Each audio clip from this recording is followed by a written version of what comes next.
모세오경에는 613개의 계명이 있습니다. 그 613개의 계명을 압축하면 10개의 십계명이 되는 것입니다. 이 세상에 법이 10개만 있으면 얼마나 편할까요? 이제 법을 전공하신 분도 계시지만 형법, 민법, 상법, 그 외에 많은 법전들이 이렇게 두껍더라고요. 그리고 계속 법을 만들어냅니다. 그런데 그런 거 다 하고 10가지 법만 있으면 얼마나 편하겠습니까? 십계명이 바로 그런 것입니다. 애굽에서 노예살이했던 이스라엘 사람들의 입장에서 법이라는 것은 어떤 느낌이었을까요? 그들을 착취하고 그들을 억압하고 그들의 생명을 위협하는 수단이었습니다. 애굽에서 있었던 이스라엘 자손들은 태어나자마자 노예예요. 왜 노예죠? 그 애굽의 법 때문에 그래요.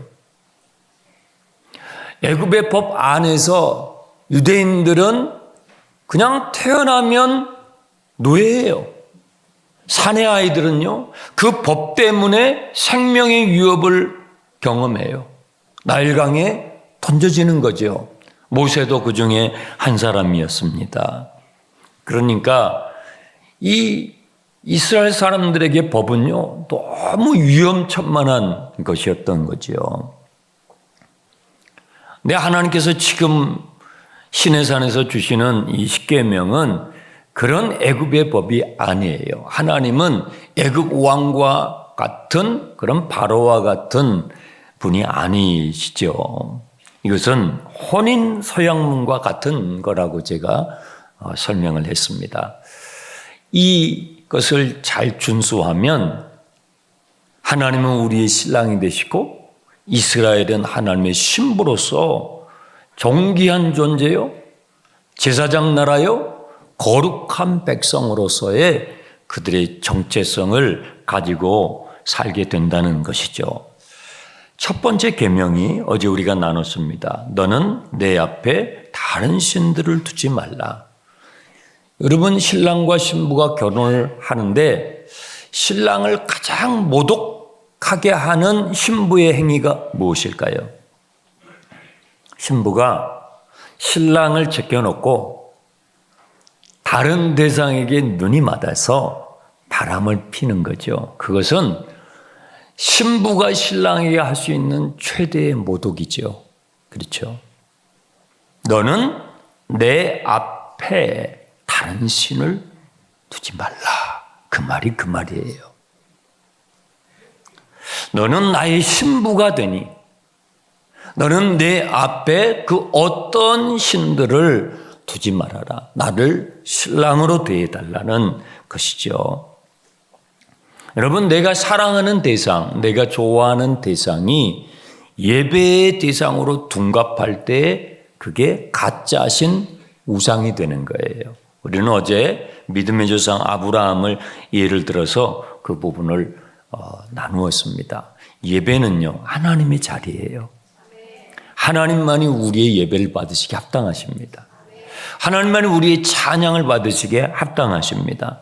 그런데 그 하나님의 자리에 자칫 우리가 너무 좋아하고 너무나 사랑하는 그 대상을요, 거기에다가 올려놓게 될 수가 있어요. 그러면 그게 가짜신 우상이 되고 마는 것이죠. 두 번째 계명입니다. 4절, 너를 위하여 새긴 우상을 만들지 말고 또 위로는 하늘에 있는 것이나 아래로는 땅에 있는 것이나 땅 아래 물속에 있는 어떤 것으로도 형상을 만들지 말라. 여기에서 가장 중요한 포인트는 너를 위하여예요. 거기다가 밑줄을 그으셔요. 너를 위하여. 우상은요, 나를 위해서 만드는 거예요. 내가 나를 위해서 만들어내는 것을 성경은 우상이라고 하는데요. 하늘에 있는 것이나 땅에 있는 것이나 땅 아래에 있는 그 어떤 것으로도 우리는 우상을 만들 수 있어요. 무엇이든지 우상이 돼요. 여러분, 신랑을 정말 불쾌하게 하고 모독하게 하는 신부의 행위는요, 신부가 신랑 외에 다른 대상에게 눈이 맞아서 바람을 피우는데 그 대상이 하필이면 신랑보다 훨씬 못해. 신랑이 보기에 좀 나보다 좀 더 잘생겼으면, 나보다 더 똑똑했으면, 그러면 내가 좀 덜 서운할 것 같은데, 내가 덜 비참할 것 같아. 그런데 신부가 세상에 나보다 더 못생겼어요. 나보다 더 똑똑하지도 않아요. 나보다 더 실력도 없어요. 그런데 그 대상이 좋다고 신부가 눈이 멀어서 바람이 피었을 때는요, 신랑은요, 더 비참한 거예요. 더 비참한 거예요. 너를 위하여 우상을 만들지 말아라. 정말 코미디 같은 인간이 살아가는 모습을 찬찬히 보세요. 코미디가 많습니다. 그 개업식에 축하하잖아요. 어제도 이제 어디 가는데 개업을 하는 것 같아서 거기 이렇게 아마 친구분들이 그렇게 보냈겠죠. 돈을 세다가 잠들게 하소서. 그게 축복이에요? 돈 세다가 죽으래, 그러면. 그러면, 아니, 살려고 돈을 버는 거죠.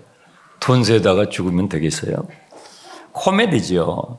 그런데 참, 인간이 하나님을 떠나면, 하나님을 망각하면 우상을 만들어내는데 코미디 같은 짓을 많이 해요.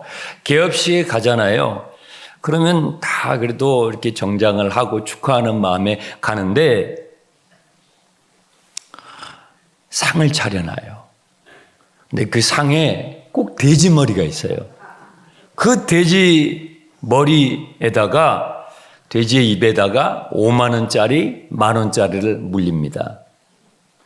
그 왜 그런지 모르겠어요. 하여튼 돼지 머리에다가 5만 원짜리, 1만 원짜리 이런 현찰을 물게 하고, 진짜 이런 코미디가 어디 있어요? 다 정장을 하고 한 분들이 엉덩이를 하늘에 올리고 절을 하는 거예요. 절을 하는 거예요. 그러면 그 돼지가 우리에게 돈을 갖다 줍니까? 이런 코미디가 어디 있냐고요. 이렇게 과학이 발달되고 이렇게 이성이 발달된 세상에서 돼지를, 그것도 다 갖다 놓은 것도 아니고 목을 쳐가지고, 그러면 또 돼지가 웃고 있어요. 너네들 진짜 웃기는 짓 하는구나 하고 웃고 있다고요. 거기다가 현찰을 물려주고 하늘에 엉덩이를 쳐올리고 절을 하니 이건 정말 코미디입니다. 그런데요, 더 웃기는 게 있어요. 그렇게 고사를 지내고 나서요, 먹어요. 돼지 머리가 맛있다고 먹는다고요? 내가 절을 하고 나서 그 절을 한 그 대상을 잡아먹어요. 세상에 이런 코미디가 어딨냐고요. 인간이 이런다고요. 그러니까 하나님께서 그 예배의 자리는요, 하나님의 자리거든요.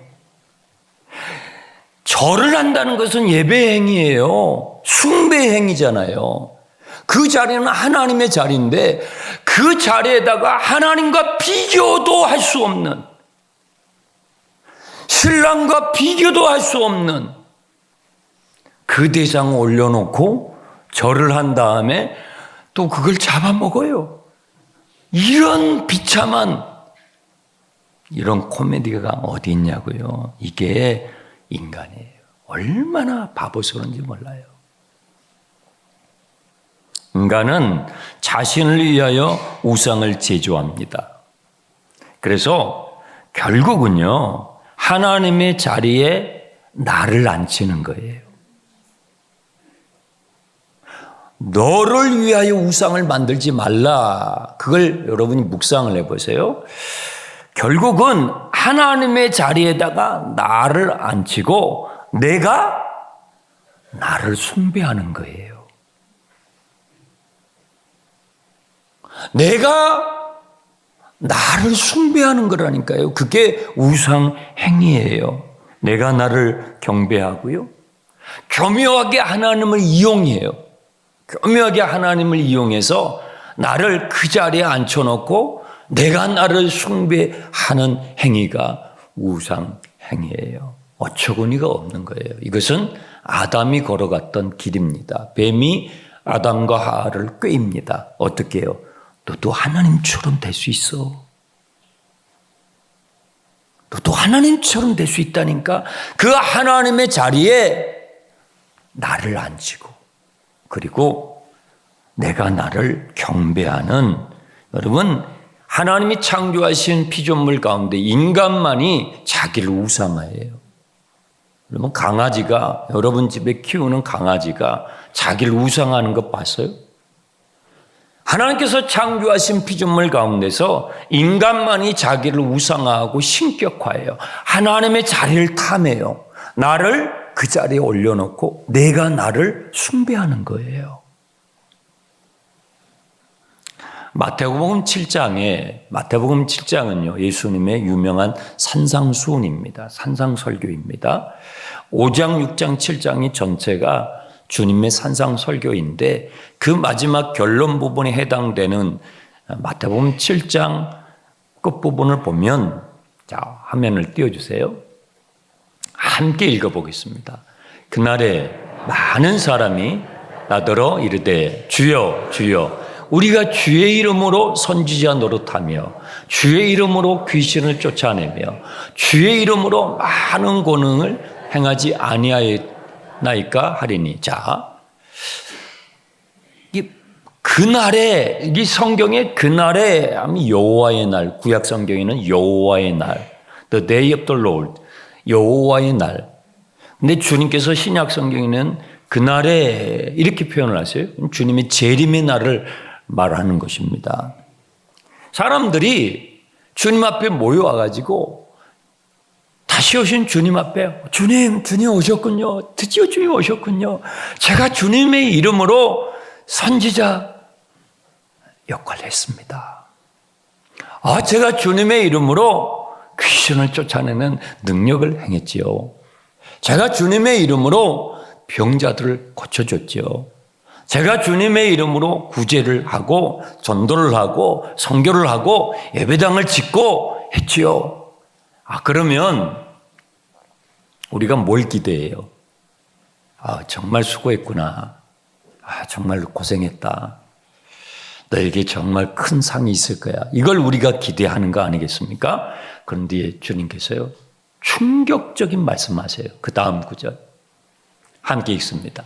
그때에 내가 그들에게 밝히 말하되 내가 너희를 도무지 알지 못하니 불법을 행하는 자들아 내게서 떠나가라 하리라.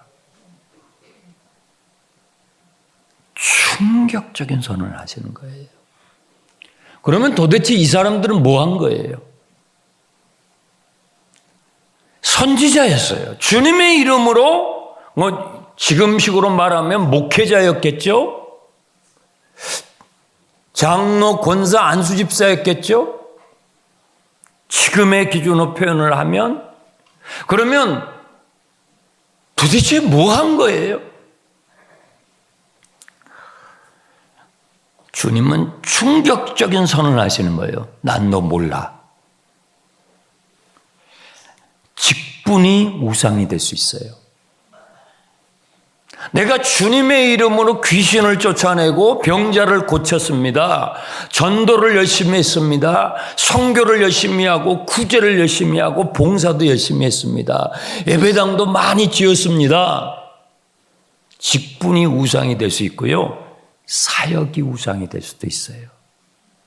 저같이 세상에 매일 설교하잖아요. 50일을 해야 돼요. 저같이 매일 설교를 하는 사람은요, 이 설교가 우상이 될 수 있어요. 오늘 이렇게 나오셔가지고 찬양을 잘해 주셨습니다. 감사합니다. 찬양대 찬양팀, 찬양이 우상이 될 수 있어요. 찬양의 행위, 설교의 행위, 사역이 우상이 될 수 있다니까요. 사역을 하나님의 자리에 올려놓고 내가 경배를 받는 거예요. 지금 이 사람들은 주님께 몰려와가지고 상을 기대하면서 칭찬을 기대하면서 주님, 내가 주님의 이름으로 선지자였습니다. 제가 목회자였습니다. 제가 장로였고 권사였습니다. 난 너를 모르는데 도대체 무슨 짓을 한 거예요? 우상행위 한 거예요. 직분이 우상이 될 수 있고요. 사역이 우상이 될 수도 있어요. 당회원이요, 당회로서의 역할, 당회원의 역할을 하잖아요. 그런데 그 당회원으로서의 행위가 우상이 될 수 있어요. 남전도회, 여전도회, 여러 지금 교회 부서 사역이 있습니다. 그 사역이 여러분 우상행위가 될 수 있어요.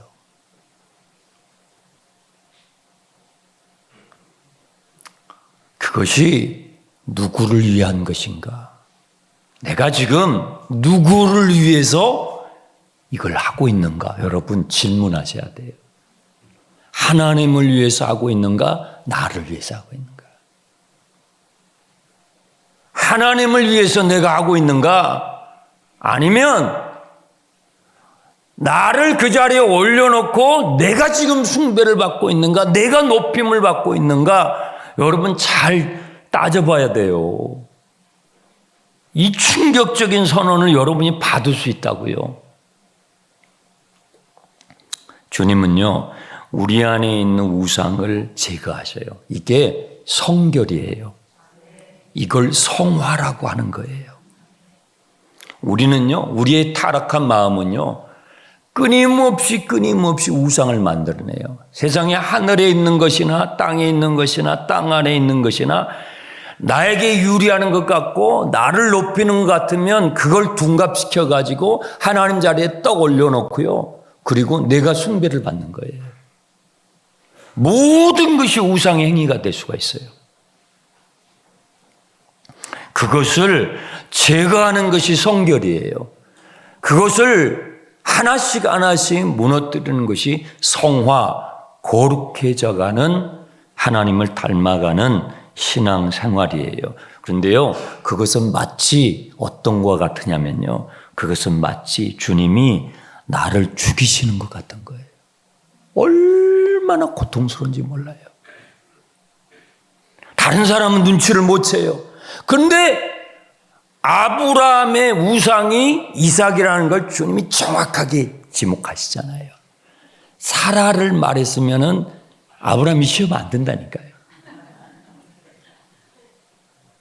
그런데 이삭을 딱 지목하시거든요.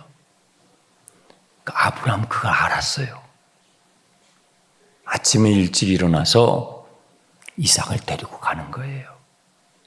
그 3일 길은요, 죽음을 경험하는 거예요. 하나님의 자리에 나를 올려놓고 교묘하게 내가 숭배를 받아요.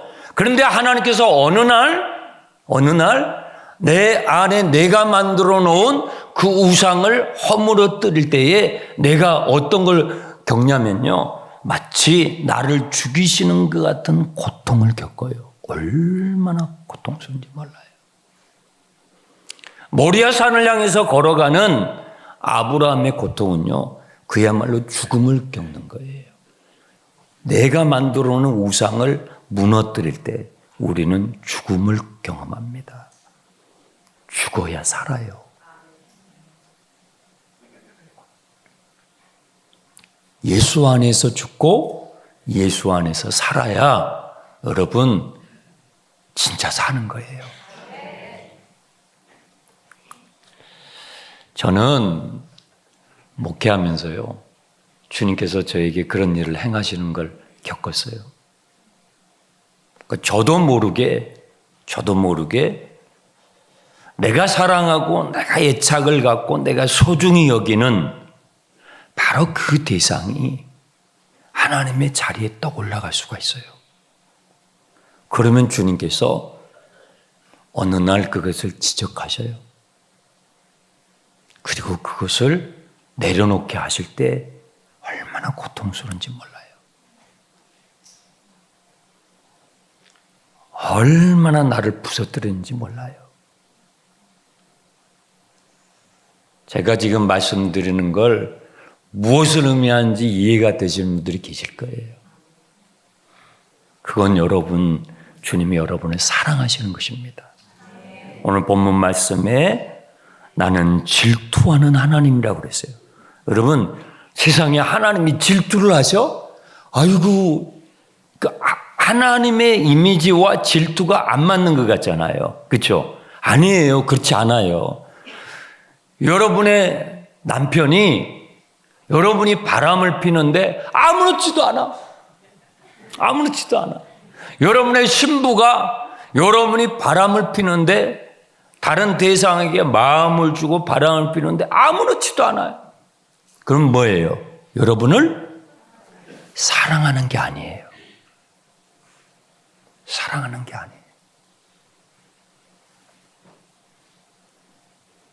내 신랑이, 내 신부가 사랑하면 질투해야 돼요. 사랑하니까 질투하는 거예요. 하나님이 왜 질투해요? 그렇게 날 사랑하는 거예요. 그토록 여러분을 사랑하시는 거예요. 하나님은요, 질투하실 만큼 여러분을 사랑하셔요. 그러니까 여러분 우상을 내려놔야 돼요. 이게 쉽지 않아요. 결코 쉽지 않아요. 그냥 잠깐 기도하고 자리에서 뜨면 이게 해결되는 게 아니에요. 우상은요, 기회만 있으면 하나님의 자리에 올라와요. 나를 신격화하고 하나님의 자리를 탐하려고 하는 이 타락한 아담의 본성은 우리가 아담의 후예이기 때문에, 우리 안에 있는 이 아담의 DNA가 있기 때문에 우리는요, 직분을, 사역을, 하여튼 무엇이든 간에 하나님의 자리에 올려놓고 내가 나를 숭배하는 이 우상의 행위를 끊임없이 합니다. 그래서 주님이 도와주셔야 돼요. 주님, 내 안에 있는 우상을 허물어뜨려 주세요. 80주년 성전 예배당 리모델링을 하는데요, 사실은 이 보이는 건물을 뜯어 고치는 것이 진정한 성전이 아니에요. 진짜 성전은요, 여러분의 마음이에요. 여러분의 중심이에요. 여러분의 영혼이에요. 그래서 우리가 80주년을 준비한다는 것은요, 내 마음을 주님이 거하신 성소로 만들어가는 거죠. 노후된 하나하나를 뜯으면서 주님 앞에 예물을 드리고 시간을 드리면서 사실은 내 마음을 고치는 거예요. 그리고 주님의 자리를 탐했던 내 안에 나도 모르게 만드는 우상들을 하나씩 허무는 것이 진정한 성전 리모델링인 것입니다. 그런 축복된 시간이 되시길 바랍니다.